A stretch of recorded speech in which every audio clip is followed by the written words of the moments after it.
Hi guys, welcome back to The Things We Do. Today I have a super special guest for you. I love her. I mean, I love all my guests, but I really love this gal. Today joining me is Allie Grant. Hi. Hi. She owns a company called Be Social PR. And tell us a little bit about your company. Yeah, so we do kind of a lot of things, but we have two divisions where we work with brands. Yes. Mostly beauty brands, helping them market, do events, influencer marketing, social, and then we have a talent management division where we represent digital talent. So helping them get brand endorsements, monetize their social media, all the things. You guys were kind of this, or you really spearheaded this entire focus of agency collaborating with digital influencers all the way back in 2012, right? Right. So she's a pioneer, you guys. We don't mess around, okay? So tell us about how you saw the marketing and advertising world shifting towards digital platforms and how you really capitalized on that. Yeah, I had worked, I started my company so young. I was 23. Oh my gosh, so you're badass. I know, a child. I want to be 23 again.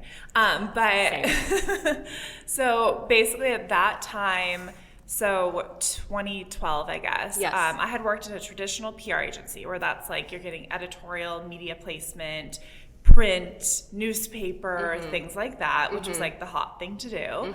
But then Twitter and Facebook started popping up, and a lot of agencies were trying to figure out, okay, what do we do there? Yeah. So I moved over to a social agency where we focused solely on Twitter and Facebook with brands. And then we slowly started this blogger outreach program. So we were working with mostly lifestyle fashion brands, and I was building out lists of these bloggers and sending them product before this was a thing, and they were so excited to get an email about a brand getting gifted, and times have changed obviously. But that was kind of the start of it. And really what I wanted to do with my company was kind of merge the two. I really saw opportunity in influencer marketing, and I saw that as kind of the new editorial. And so I did just that. And we're definitely deep rooted in influencer marketing, but we do traditional methods too, events and editorial. And you were based in San Diego previously, correct? Yeah, I'm from San Diego, started the company there. I wish I could still be there. I love San Diego. San Diego's so lovely. I feel like people from San Diego are so normal and nice. I'm not normal, but yeah. No, they are. There's they're a difference. Happy. Yeah, they're happy. Yeah. They're by the water. I feel like they're grounded. And now you guys are located here in the Row in downtown LA. Yes, which was a big move, but basically we were all driving up here all the time. Influencer, brand, all of that is really in LA or New York, and New York was too big of a shift for me. Right. So I closed our San Diego office, reopened it here in LA, and yeah, it's great. How many employees do you have here in LA? Yeah, we're just under 20 right now. Oh my God. I know. It's at that point where it's a lot. Yeah. It's when you're 5, 10, it's everyone, Right. and then we're at this point now where I'm okay, this is a lot. Yeah. Did you see so when you started when you were 23, did you have any idea that you wanted to grow your business to this size? Was that always the goal, or did this just happen? Yeah, not really. I always kind of thought it would be just this small consultancy, and it would just be me and 2 other girls, and it'd be relaxed and easy. One thing led to another, and it just started growing and scaling, and I had to pick up the pieces and figure it out. It's been probably the most challenging piece of owning a company is scaling and hiring and managing, because I really had no experience doing it. So this is something that's really interesting to me, scaling and growing a business that's doing really well for an entrepreneur. Have you gone through the process of where you thought you picked out the perfect candidate, and then 3 months later or 6 months later, you're how do I deal with this because it's not going to work out? Yes. And then besides that, how do you choose someone that is going to be a team player and someone that sticks? So what's your experience? It's so hard because I feel like people interview really well, and you can say whatever you want to say in an interview, and then you put your references down. It's those people are obviously close to you, are going to say nice things. So it's really difficult to figure out if someone is going to be a good fit. But we do a 30-day check-in, a 90-day check-in, and during that time, it's this person really should be shining. This is their the time that they're going to be their best. Yeah. a year and a half from now, they might be burnt out and over it. But if they're like showing signs of that like early on, then that's kind of when I'm like, oh, this might not work, and kind of put them on like a performance improvement plan. Yeah. But yeah, I mean, I've had my bad hires. I've had people that, aren't a good fit. But at the end of the day, a really good lesson too is like it goes both ways. Like we need to be a good company, good managers, and have a good culture to retain our staff. And that's something I've been really challenged with. I'm not like a natural leader or manager. I'm more of like a doer, creator, like that type of person. So kind of learning to be a better manager has really been like a focus of mine, so we can retain good employees and staff. So you've mentioned before that you suggest for other business owners or entrepreneurs to invest in having a mentor and to really look out for that. Who is your mentor, and what kind of advice do you I'm such end a up hypocrite. receiving? You're like, I actually don't have one. The reason I say that all the time to people is because I did not have one, and I feel like it was the biggest misstep. I was like pulling information from family members, friends. Like I didn't have one source of like good information from someone who's done it before. And I wish so badly that I had that. I hired a consultant at one point who I was getting information from, but still that's not the same. I think before you step into anything, like sit down with a mentor, like hear them out, ask the questions, whether that's like through Instagram or in person or whatever, take them to lunch. You're big on that too.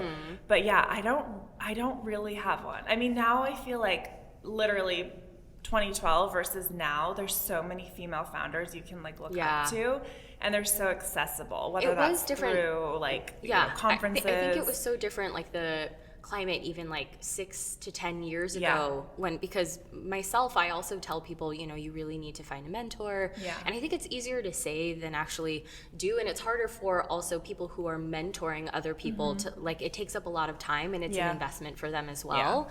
But I think it's so important because like you said, that's much more available now, and these like woman to woman connections and entrepreneurs having each other's backs and really growing together, that type of feel and that type of ideal, I think, is so much more accepted now. And before it was like every man for himself, and we were just trying to figure it out, and we were climbing our way through things. And I really had to, I remember asking questions to women who were in my field or men who were in my field, and like really trying to gain a sense of like, how do I navigate these responsibilities? And the feeling that I received back was, I had to figure this out on my own, so you should too. And now, it's not like that. It's less mean girl, and it's more like when I succeed, you succeed. But I agree, like I'm growing in my own business. I didn't have a mentor. Now I do, but back then it was a lot harder. Okay, so I want to get into PR because I feel like a lot of people, and myself included, when you and I first started talking, I was like, is PR something that I need? Or I feel like PR is like escrow for me. Like, what is it really? Like where it's like the thing. Yeah, it's like the iCloud. Like, I'm not sure like where it is or what it does, but I know that it's important because people talk to me all the time about PR. Yeah. So tell me, for people who have businesses like mine, beauty, medical, or beauty concentrate, some kind of service or product, what does PR do for us, and why is it so important in growth? Yeah. I think for us, I mean, PR means so many things. Stands for public relations. I feel like that term, though, now is kind of like archaic. So we kind of segment it into a few different things. So we have editorial. And so that's getting, your information about your service, your product in newspapers, magazines, .coms, like a Birdie Beauty or Refinery 29. And so this is like when a derm, I see like an article on Refinery 29 or like Who What Wear, and we see some kind of like publication, and there's multiple practitioners who have given their advice. This is what we're talking about, right? Yes. Okay. So you can be pitched to these editors as just that, like this source of information, or maybe it's a product roundup and you can get your product featured in that. Or like on a local level, maybe it's your store that's in like LA Magazine. So there's kind of a handful of different things that you could do. But really what you're getting out of that is, you know, new eyes reading about you, awareness, credibility, I think is a really big thing, especially in the service industry, beauty service industry. If you can say you were in Allure or a local magazine, I feel like your consumers or customers would really like that. There's also beauty awards that you can win. Oh. Yeah, especially on like the product level, more on a national level. And then, you know, how we really approach PR too is really the influencer piece of it as well. So getting influencers, your product, getting them to talk about you, getting them to come into your shop. But also on top of that, it's, you know, what is your message and like what are you all about, and making sure that's super fine-tuned. Because I feel like yours is really, really strong. Like I get it, and you were explaining it to me on my podcast. But I think that's step one for your like communications plan is like, what is your story? What's your why? What's interesting about you? And then taking that information and like going to, you know, pitch it or having influencers come in and talk about it. So walk me through a pitch. When I work with a PR company, or when someone reaches out to a PR company, when you work on a specific publication or editorial, how does that work? Yeah, so basically editorial has changed quite a bit. A lot of magazines are folding. They're all turning digital. Some of the biggest ones, So it all has changed, and it makes the amount of people you can actually pitch in the space like so much more limited, because a lot of editors are gone now. But it's, you know, it starts with coming up with like, what is this concept? What is our pitch? What is our storyline? And then essentially pitching that out to the editor in hopes that they find it interesting and want to cover it or do a story or whatnot. And from there, it's kind of back and forth, like email communication usually, getting the product in their hands and then really following up. It's like pretty aggressive process. Yeah. Because think about all the people who are pitching these limited number of editors. It's like their inboxes are probably crazy. I mean, and like rewind like, you know, 5-6 years ago, you were like calling these people, and now you like, no one would ever pick up a phone. You know, it's all done through email. But if you don't have, you know, a PR firm or a publicist, you can easily find these people's email addresses and send them a pitch about your company and who you are. So that's really the difference between working on your own and working with a PR company. Like if you don't have a PR company, you can find these people's emails and DM them and all of that and hope it sticks. Yeah. Or you can also work with a PR company who has more clout and who has like a name in the industry, the relationships, and know that something's going to come to fruition from it. Right. Cool. I have a question for you. I've worked with influencers in the past in the sense that like we've done a treatment for someone who has say like around 500,000 followers and they do a post and we might get one call in from their post. Okay. And then we have someone who comes in and has maybe the same amount of followers and they post something and it hits and dozens and dozens of calls come in from their posts when really it's the same type of content. And I guess relatively their content as far as like lifestyle is pretty much the same. Like why does one pick up so much more than the other? A few factors. I mean, first off, people are buying followers, so I would be like really careful about like who you're bringing in, and I would ask to see some of their analytics, look at their engagement, just make sure it's legit. Wow. Yeah. Because if you're getting one call from someone who has 500,000 followers, that's pretty alarming. Yeah. So I think that's one thing. Also, just some influencers have just crazy engagement, and they have like serious fans. And I think it kind of is based on like what type of content they're putting out. For someone who has like a business like yours, you probably want to find someone who shares beauty tips and tricks and like that's kind of part of their natural content versus like outfit of the day or things like that aren't as relevant to what you're doing. But I mean, we see that all the time. It's like across the board in terms of who like converts and who doesn't. So interesting because it's like it's like a science in itself, you know, really trying to figure out what your niche is and who really responds. Like I've had someone once with maybe like a million followers come in and post something, and I'm thinking, wow, I mean, this person has a million eyes on them. Let's see what happens from that. And it was a significant amount of people who actually called in for a procedure, but it wasn't what I thought a million eyes were going to bring. Yeah. And then you have someone who is like has 50,000 followers and they're constantly talking about skin itself, and all of their followers are focused on that specifically, and then like so much more comes from that. So, and also if you have like a spa or salon, like you have to look at where this influencer's followers are. Like a million of them could be in New York, and that's not going to help your business. So I would look at location, analytics, demographics, all that stuff. Interesting. You're like, this is why it's important to work with PR.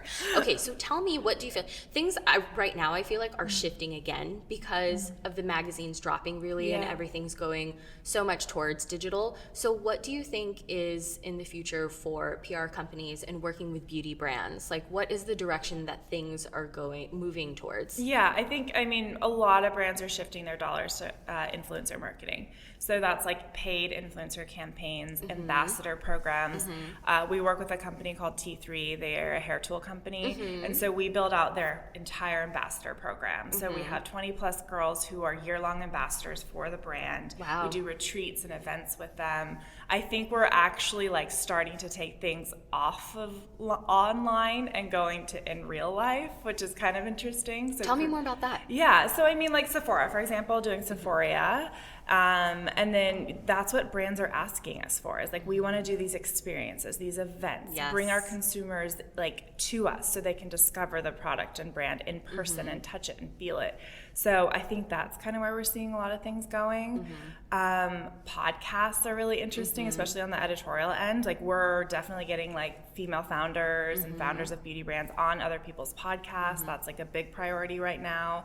But yeah, I think paid influencer campaigns, events, experiences, podcasts, more digital focused outlets.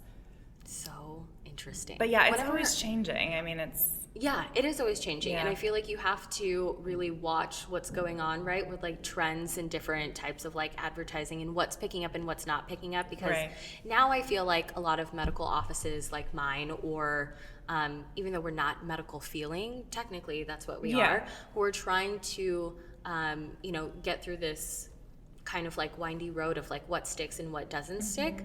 And I think they're just starting to realize, a lot of offices like mine, like, we need to hop on social media, and right now they're just posting different things and they're wondering, why isn't this driving patients in? And what do you say to that? I mean, that's hard. Just posting on social media, I think, doesn't do much anymore. I think you really have to put paid money behind your content on Instagram and Facebook now for it to be valuable. But what I do think an Instagram account is it can build your brand. It really is like your look, your feel, like your essence of like who you are. And I do think people, instead of going to your website, are going to your Instagram account first. And so I think having a look and a feel there is extremely important. But I don't think, posting to, say, like 3,000 people about something is going to drive a bunch of, new business in. So I think it's kind of this like 360 approach of like, you have to have a good social media account and content, invest in that. You need to do PR, you need to have in-person events, you need to have some sort of like customer loyalty program, you need to do editorial and awards and influencer marketing. So it's like all the things. I'm like losing my voice right now. Oh, you poor thing. Take some of that water, that coffee, like that. Dry. This is such a foreign world for me. Like, I've always just kind of guessed, like, it's like throwing things at a wall and hoping something sticks for me. But luckily, through advice from Allie and her company and listening to her podcast and really, I mean, even Be Social series, when you had that, I feel like even though I was on the panel with the girl, and thank you so much for having me. That touched my heart oh my God, so much. You were amazing. When I was on there, I was like, oh my God, I'm learning so much from up here. I felt like, should I be sitting in the audience right now? It was so great. So tell me about that. So you're talking about like the experience, you know, more companies are looking into like experiential type of like marketing. So you guys did Be Social series. Are you guys going to do more of that? We are. We're going to do another one in January. I thought it was great. And the feedback from the audience I was know. amazing. It was, after that, I was like, that felt so good. Yeah, it you really know, did. like all the DMs and things that like went You through. did Like so it's like amazing. all these, you know, young girls trying to start their own like hustle. Like Right. it just felt really good. Obviously, there's tons of other things out there like that. Like I love Create and Cultivate. Girl Yes. Boss like really kills it. Yes. But yeah, we're looking to do something in January, more like health wellness focus. Amazing. So kind of new year, new you thing. Absolutely. So trying to figure out what that looks like exactly. But I Okay, want to do fantastic. more of that. I'm I feel like looking it forward was to that. so rewarding. Yeah, it was. You know? It's great because you can see the instant gratification that happened. Yeah. Like when after the speakers, we were done with like the panel questions. Yeah. And then the audience was able to just like chime in. It was tangible. You could feel these women who were right on the cusp of like their ideas and their Yeah. businesses, and it was like they were, you know. You could feel like the energy. It was like Totally. begging for these answers, Yes, and it like, was oh, so finally, good. these women are all sitting right here, and we Yeah. can just like ask them. It was wonderful. Yeah. So You've done kudos. stuff like that, or you're I going have. to? Or Yes. Okay. I've done it for practitioners in our field. Yeah. I haven't opened it up to the public Yeah. yet. But I think, I've spoken on quite a few panels, and Yeah. the feeling from the Be Social series Yeah. was really different. I felt like because it was a little bit more intimate, and because there was Kirby Johnson, who we've had on the podcast and who you had moderating, Yeah. her questions are so thoughtful. Yeah. And she kills it. It's like her job. kills it every single time. And the people that you had on the panel were very transparent about Yeah. their stories. It wasn't like, we're here and we did an amazing job and we all Right. make so much money and Right. you can do it too, just keep Right. going. Yeah. There was a lot of talk about what numbers they had to work with, and Sharon about, Sharon C. of Uoma Beauty was talking her. about how when she was getting started, she was so open about like, I quit my job and Yeah. I was either facing starvation and Right. no money, or I was going to make this company work. Right. And like just that stuff I feel like is great, because having that transparency, other women are like, oh my God, I'm not fucking up completely. Yeah. Like other women did this too. Yeah. And we're all just trying to figure it out. Right. A moment that you've had with a client where you were like, something happened, or there was a breakthrough in you helping them out with their business with PR, and it Yeah. was like, whoa, we're doing something special here, we're on to things. Yeah. Can you tell us about that? Yeah, gosh, I feel like there's been a lot of those moments, great. which is really Yeah, because exciting. you are where you are now, and I'm Yeah. sure there's a ton of those. Tell us one. Yeah. Well, my dear friend Annie Lawless, she Yes. has a cosmetic company. I love her. She's so sweet. We helped her with the launch of her line, and I feel like that was a really fun opportunity for the company and myself, because it was straight from the beginning. She was like a longtime friend of mine. This was such a like new and cool concept, and there was so much momentum and buzz in the beginning that it was like this instant success for her. And now she's in like Sephora nationwide, and she's launching new collections and all these things. So I felt like that was a good kind of case study of our ability to really launch a brand. What did you guys do differently with her, or what was very special about that brand? Yeah, that you feel like added to that obviously it success? takes two in this formula, right? There's only so much we can do if the product, the person, the brand is not so great. So she had all those pieces. She had a successful company previously. She's charismatic. She had great branding. The product was really, really good. So in that case, we were working with a lot, basically. But I think it was just like this 360 approach. We did influencer, editorial, a launch event. She had great social media. She had a great web team who did a beautiful website. And she also, really worked on her personal social media presence. And that's something that we're really seeing, and something I really focus on. If someone's launching a beauty brand, I say, who's the founder? What is their social content like? What's their story? Because that is so important. And so I feel like we did a good job of like really growing her personally and the brand at the same time, so they helped each other. And I think that's for any brand, beauty or not. I think, if you're a founder of a company, you need to have some sort of social presence and a story and a point of view behind you. Powerful. That's amazing. Yes. Oprah does that. After her guests say something, she goes, powerful. But I really felt like that was like Oprah. Oh my God. I reference You're her like 20 you're times such a an day. Oprah. Call me, please. Yeah. Oprah. I know everything about you. Love you. Been subscribing to your magazine since I was like 21. Oh. Okay, so tell us where we can find you. Yeah. And give us your social, and where can we find out more about Be Social? Yeah, I'm at Allie Grant on Instagram, and then Be Social is at Be Social Group, and I'm always on Instagram storying and You're posting. so good with it. Really? Yeah, I watch you throughout your day, and I'm like, man, this girl's on it. I like doing it. I like Yeah. creating content. It's fun for me. Okay, perfect. Yeah. One last thing. Okay. We have a segment called the Self-Care Club. Oh. And we basically talk about what is one thing that you've been doing in the past week to make sure that you have taken care of yourself. And it could be like a little ritual. It could be something just before bed. But Yeah. tell us what your self-care moment has been in the past week. Oh, I think sleep. I feel like sleep is like the key to wellness. So I've been trying to go to bed earlier this week. Good for you. Yeah.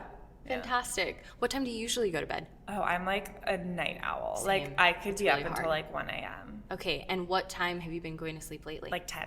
So how do you train yourself to just go to sleep at 10 instead? It's hard. I take those like Ollie melatonin gummies. Me too, the little purple ones. Yeah, sometimes they make me like pass out. Yeah.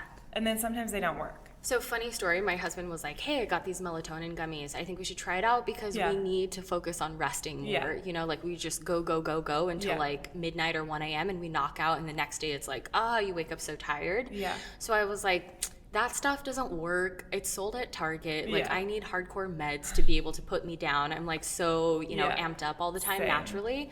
And he was like, all right, well, try it, Yeah. like just try it. And I was like, all right. And I was like, and to prove it to you, I'm going to take 3. And so, Oh my God, you're God. supposed to take 2. I barely I take took 1. 3 at like 7 p.m. By 7:30, my left eye shut.